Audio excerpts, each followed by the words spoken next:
کشف المحجوب میں بھی یہ لکھا ہوا ہے کہ بازید کے منہ سے اللہ بولتا تھا. سیم تعویل ہوئی ہے سبحانی سبحانی ما اعظم شأنی. ہم تو رسول اللہ کے لیے عقیدہ نہیں رکھتے، ہم کہتے ہیں رسول اللہ کے سینے پہ قرآن نازل ہوا. وما ينطق عن الهوى ان هو الا وحی یوحى. نبی علیہ السلام اپنی خواہش نفس سے کچھ نہیں کہتے، یہ وہ کہتے ہیں جو اللہ ان کو وحی کرتا ہے. لیکن ہم یہ کہتے ہیں کہ اللہ نے وحی کی ہے، نبی علیہ السلام کی مبارک زبان سے اللہ کا کلام نکلا ہے، اللہ خود نہیں بولا. یہ تو پینتھیزم کا عقیدہ ہے، ہماؤس کا عقیدہ ہے، یا وحدت الوجود میں جو بگڑا ہوا عقیدہ مانتے ہیں. میں نہیں کہتا کہ سارے وحدت الوجود والے جو ہے وہ غلط کہہ رہے ہوتے ہیں. یہ پینتھیزم کے عقیدے کو تو ہم ہماؤس کے عقیدے کو ماننے کے لیے تیار نہیں ہے، تو بالکل کفری عقیدہ ہے. تو یہ کشف المحجوب میں لکھا ہوا ہے، اور بلکہ اس میں تو لکھا ہے کہ بازید بستامی نے اللہ کی زیارت کی حج پہ. جب گئے پہلی دفعہ گئے تو کہتے ہیں صرف کعبہ دیکھا، کہتے ہیں میرا حج نہیں ہوا. دوسری دفعہ گئے تو کعبے کو بھی دیکھا، کعبے کے رب کو بھی دیکھا، کہتے ہیں اب بھی حج نہیں ہوا کیونکہ میں باقی تھا. تیسری دفعہ گئے تو صرف کعبے کا رب نظر آیا. اور یہ خواب کی بات نہیں کر رہے، وہ بیداری کی بات کر رہے ہیں. اور یہ بھول جاتے ہیں کہ یہ پیکج تو حضرت موسیٰ علیہ السلام کو آفر نہیں ہوا. سورۃ الاعراف کی آیت نمبر 143 میں آتا ہے کہ جب موسیٰ علیہ السلام ملاقات کے لیے پہنچے کوہ طور پہ تو کہا کہ اے رب میری خواہش ہے کہ میں تجھے دیکھوں.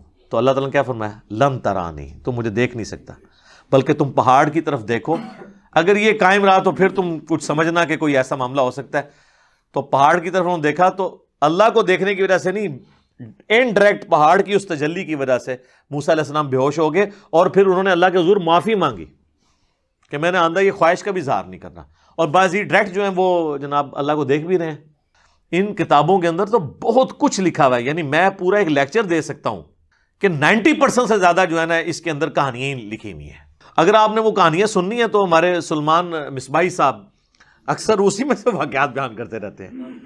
کشف المحجوب سے واقعہ انہوں نے بیان کیا ہے علی بن عثمان اجویری کے ایک پیر بھائی کا. وہ کہتے ہیں کہ مجھے ایک پیر بھائی سے ملاقات ہوئی تو انہوں نے میرے پیر صاحب کی مجھے، ویسے ہی وہ علی بن عثمان اجویری کو بھی پیر بھائی کہانی کرا گئے. انہوں نے خود نہیں دیکھا، انہوں نے پیر بھائی نے انہوں نے مروایا کہانی کراتی. وہ کہتے ہیں جی جو میرے شیخ تھے ابو الفضل ختلی، تو ان کے بال بڑے ہوئے تھے. انہوں نے کہا کہ یا اللہ اتنا عرصہ ہوا ہے تجھ سے پیسے نہیں میں نے مانگے، لیکن اب تیرے نبی کی سنت ٹوٹ رہی ہے تو نگاہ مار کے بال کاٹ لیتے ہیں نا اپنے. نہیں کٹتے سرکار، وہ کینچی سے ہی کٹتے ہیں، تو پیسے دے دے. تو کہتے ہیں کہ وہ پیر بھائی میرے کہتے ہیں میں درخت پہ چڑھا ہوا تھا، ریشم کے درخت پہ، تو نیچے دیکھا تو سونا، اوپر دیکھا تو سونا. درخت، اس کے سارے پتے، اس کی ساری جڑیں ہی وہ، اور جڑیں ہی بیٹھے ہو. ہاں نا، اینڈ دے کہتے ہیں ہاں نا، ہاں یعنی میرے کو ویڈیو پہ ہی ہوتی، کلپ چاہیے تھا تو مل جائے گا. کہتے ہیں ہاں نا میں نے خود دیکھا ہوا ہے.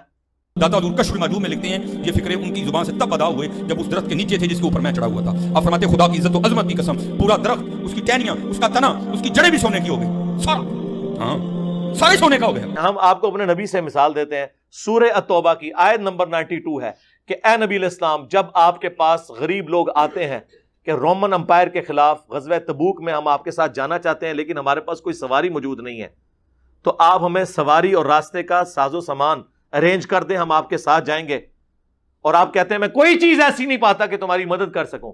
تم دیکھتے ہو کہ یہ اس حال میں وہاں سے لوٹتے ہیں کہ ان کی آنکھیں آنسوؤں سے تر ہوتی ہیں اس غم کے سبب کہ ہم اپنے نبی کے ساتھ جہاد میں نہیں جا سکیں گے. تو نبی علیہ السلام نے نیچے دیکھا تو سونا، اوپر دیکھو تو سونا، تو نہیں ہوا.